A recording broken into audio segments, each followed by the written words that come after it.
European furriers first saw the skin worn by this African dancer, they thought it was a fake. They didn't believe the black and white hairs could grow in such a closely intermingled pattern in any animal. When they found the skins were genuine, they started to import them at the rate of 175,000 a year.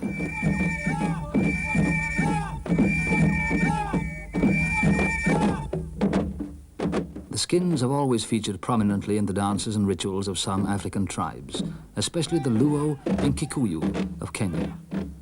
Alas, the owner of these elegant black and white hairs is starting to become something of a rarity in some parts of Africa. But hunting for skins has never been a serious threat to the creature concerned, though it still goes on. And the demand from Europe has long ago ceased. So what is doing the damage? The threat to the black and white colobus monkey is unfortunately an increasingly common one. In many places, it is losing its treetop home. The black and white colobus is a spectacular beast with the face of a little old man in a skullcap. Its grave manner and appearance has earned it a place in folklore. The early Arab traders noted that when the colobus climbed the trees at dawn and dusk, they seemed to be hunched in an attitude of prayer. They called them messengers of the gods.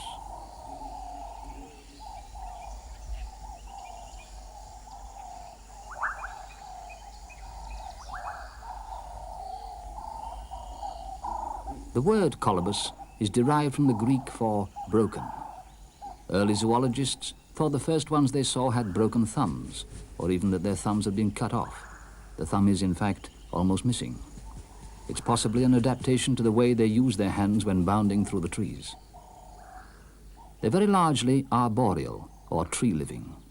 There, they're safe from everything except leopards, large birds of prey, and man. A predator has to be very quick to catch an animal that can leap like this.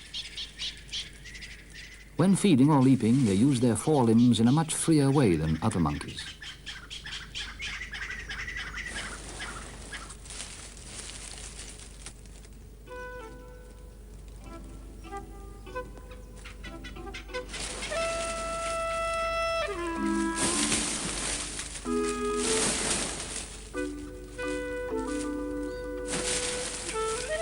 They only use long leaps to escape predators or when essential to travel. Sometimes they mistime their jumps, or anyway, their landings.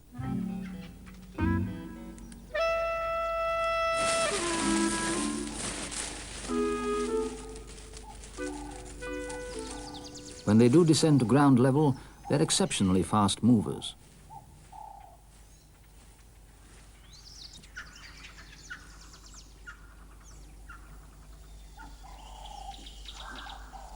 The scene is a small acacia woodland on the shores of a lake in the Rift Valley of Kenya. Smoke rises, as if from signal fires among the trees. Smoke signals always look menacing, and this is no exception.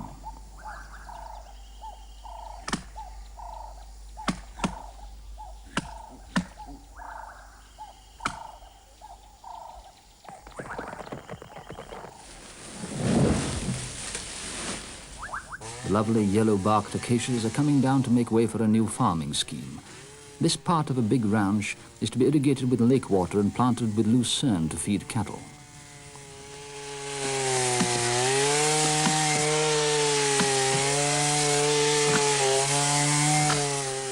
In one sense, the acacia wood isn't going entirely to waste, though few ecologists would be expected to agree. These men are charcoal burners. They're slicing the recently living timber into suitable lengths for the slow burning process which makes Africa's universal domestic fuel. At least this felling is all part of a carefully planned farming scheme that will ultimately provide food. Elsewhere in Africa, forests are being hacked down at a fantastic rate for no other purpose than to make charcoal, often in an entirely wasteful way. Whether it's waste or wise husbandry, the result for the trees is the same. This is the process by which the living forest is reduced to sackfuls of crumbly black fuel.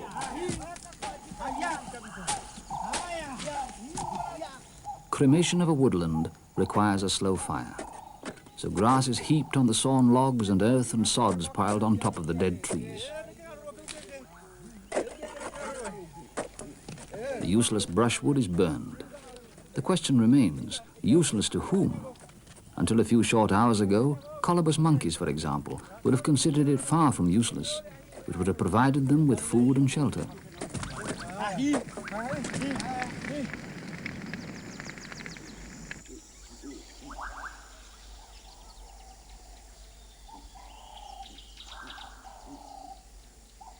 The funeral pyres of the forest begin to smoulder, sending up those strangely ominous smoke signals.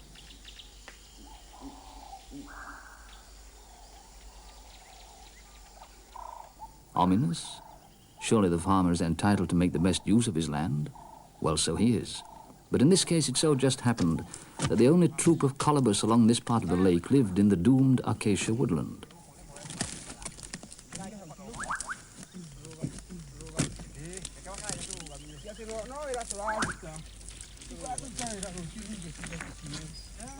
Fortunately, there's a happy ending to this story. Some of the trees did come to a black and deadly end, but not the colobus troop. The farm owner was fortunately an enlightened one who called a halt to the tree felling and charcoal burning just in time. This is the way it happened.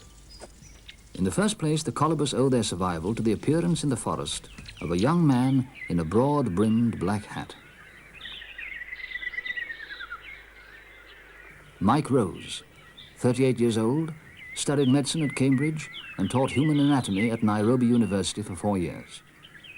His main interest in the colobus monkey concerns how they move, what scientists call locomotion.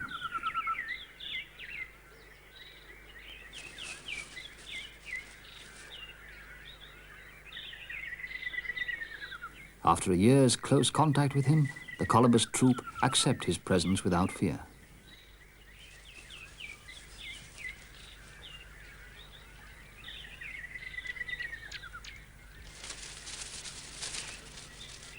It is for the light the monkey may shed on human evolution that Mike Rose has been studying them.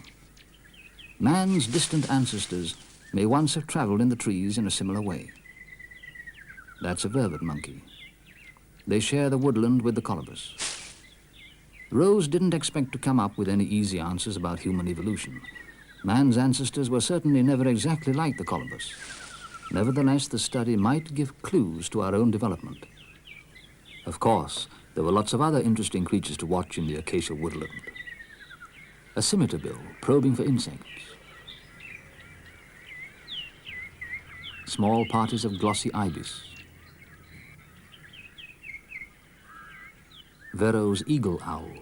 They're quite common round the lake. A pair of fish eagles. The lake is one of their great breeding grounds. But it was always the colobus and their associates, the vervet monkeys, on which the long study hours were spent. It's hard for the layman to grasp the amount of sheer hard grind that goes into a piece of research like this. The minute and apparently meaningless observations that are made, to be quantified, analyzed, later to be fed into a computer, maybe to produce some key statistic, maybe not.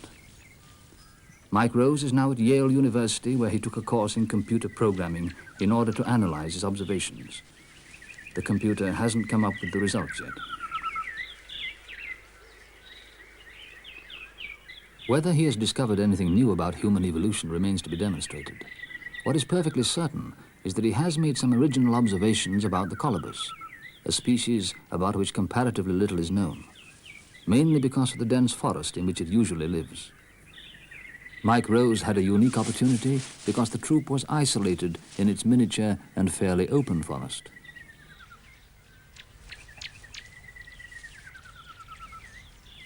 His presence there also had the effect of gaining the friendly interest of the farm manager and estate owner.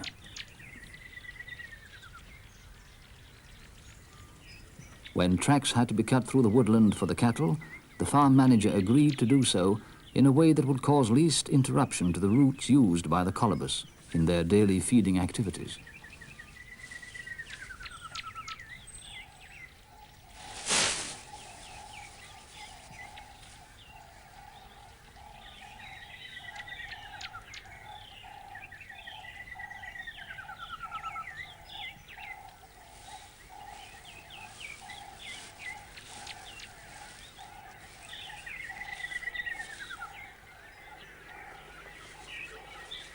Survival, too, was able to play its part in preserving the woodland for this isolated colobus troop. After cameraman Bob Campbell joined Mike Rose to make this film, Survival asked the owner of the farm to consider sparing the trees. The owner, a keen wildlife supporter, agreed. Mike Rose was able to finish his study, and the colobus troop were given a new lease of life.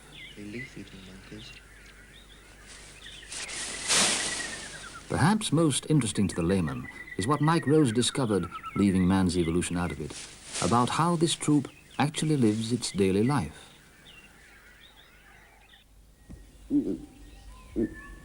Dawn comes up over the now reprieved acacia woodland on the shores of the lake.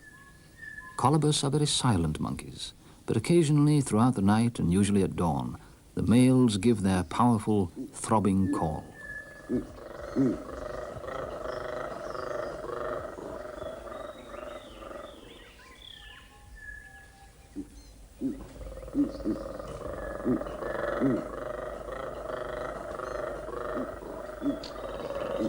This key piece of woodland is barely 10 acres in extent, but the troop is entirely dependent on it. Sometimes an early mist rises off the lake. There's even frost some mornings. The lake at over 6,000 feet is the highest in the Great Rift Valley.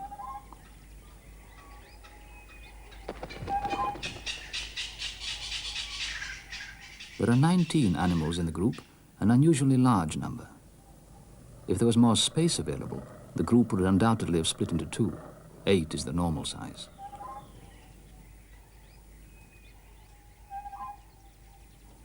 The monkeys patronize 4 regular sleeping trees.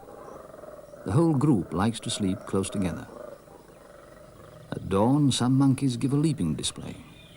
It's a largely instinctive territorial behavior.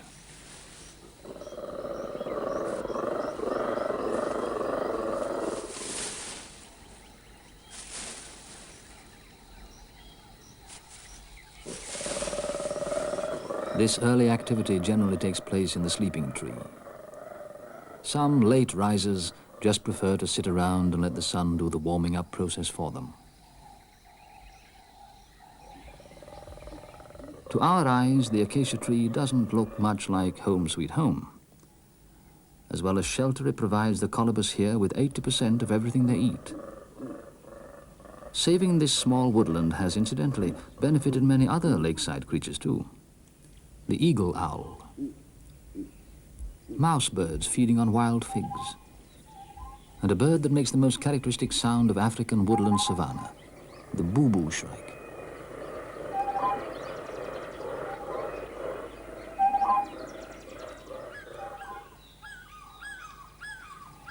A pair of courting fish eagles.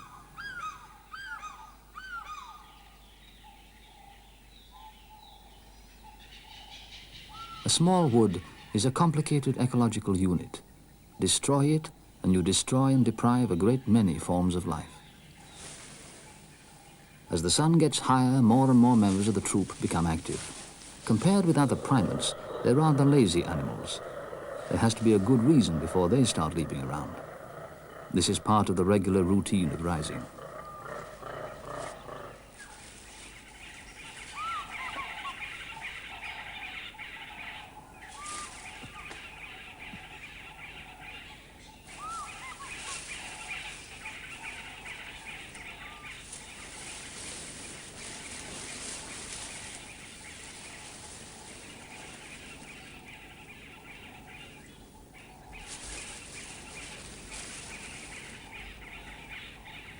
See no evil, hear no evil, speak no evil. Perhaps these are wise monkeys simply because they're doing the colobus equivalent of staying in bed.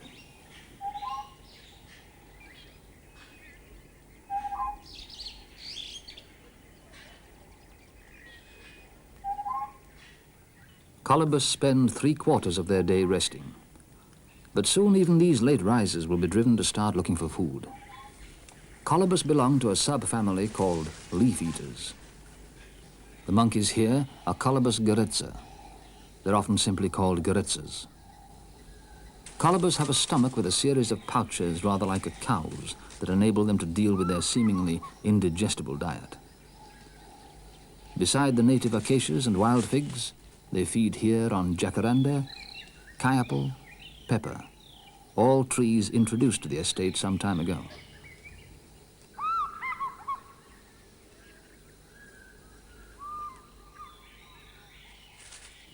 There are seldom quarrels with this group. Though they would defend their territory against rival groups, at this site they've no competition. The nearest colobus neighbours are 2 miles away, in favourable conditions, just within calling range. The first hour or two is usually spent in or close to the sleeping tree, with individuals taking a light snack as the mood takes them. What Mike Rose will record as low-intensity feeding.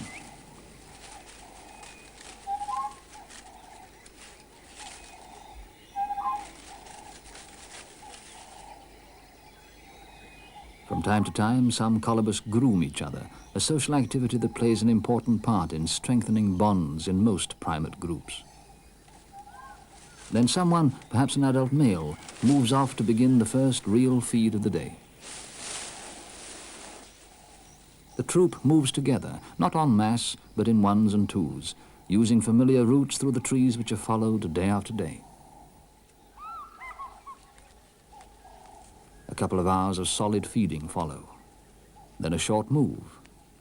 They seldom travel more than a few hundred yards in a day.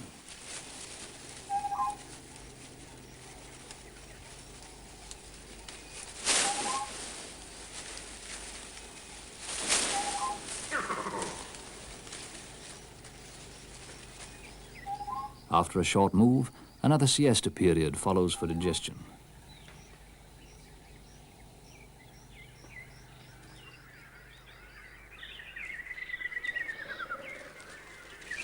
This is usually the time when the juveniles and infants indulge in play, an important part of their education.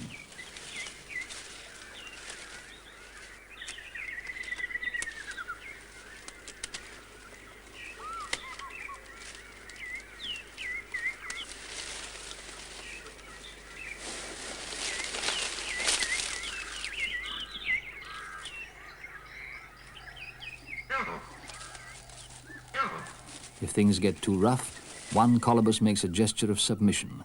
That's what turning the back like this means.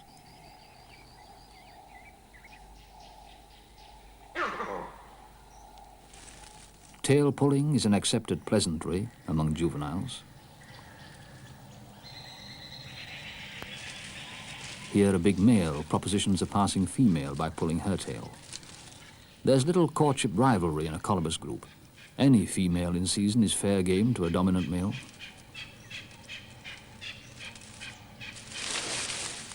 During at least one of the feeding periods into which the day is split, some colobus usually descend to ground level to feed.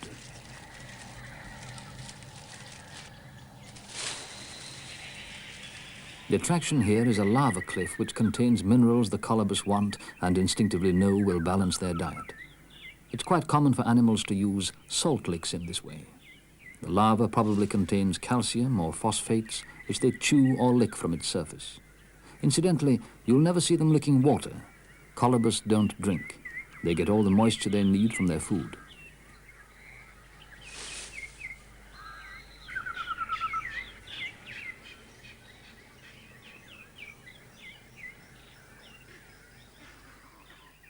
Inevitably, when the juveniles visit the lava cliff, play fighting breaks out.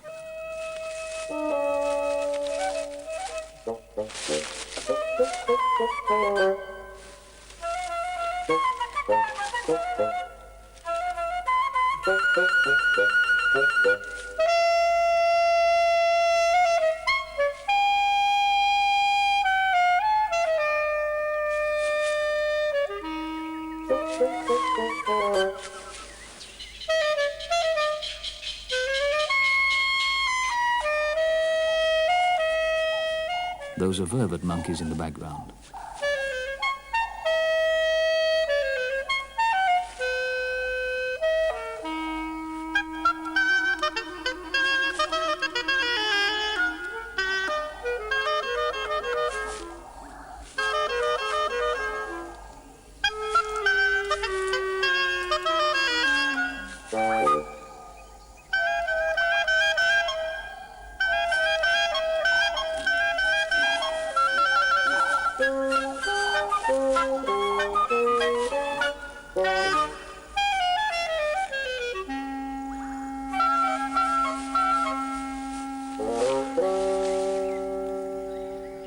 Toward the end of his study, Mike Rose had a rare chance to observe at close quarters an event, a happy event, usually concealed by the density of the trees in which the colobus live.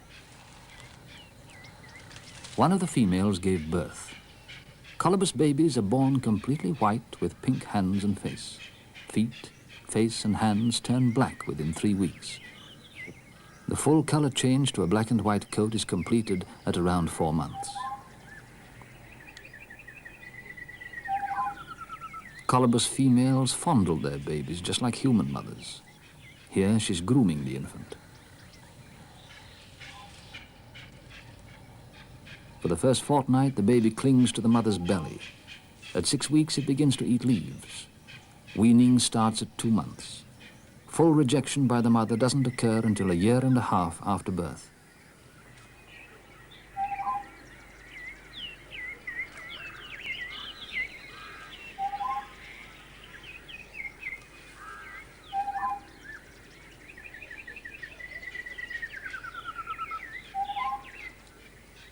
The baby is an object of great social interest in the group. Other females crowd round to look and touch.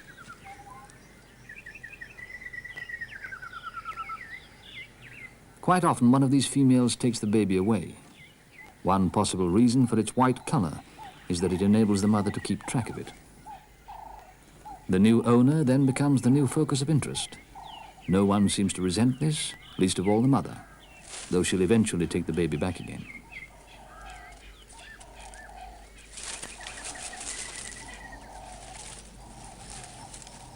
Young females of 2 to 4 often form groups to inspect a new baby. They all get on peaceably, though males are usually a disruptive influence on these typically female gatherings.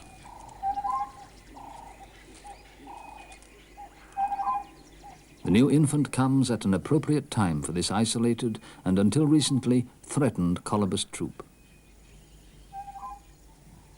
Now, thanks to the work of Mike Rose, the scientist who set out to study them, and a landowner who was sympathetic to wildlife, the colobus troop is secure for the foreseeable future. Their vital 10 acres of acacia woodland has been saved from the axe and fire of the charcoal burners, in this one small part of Africa, at least.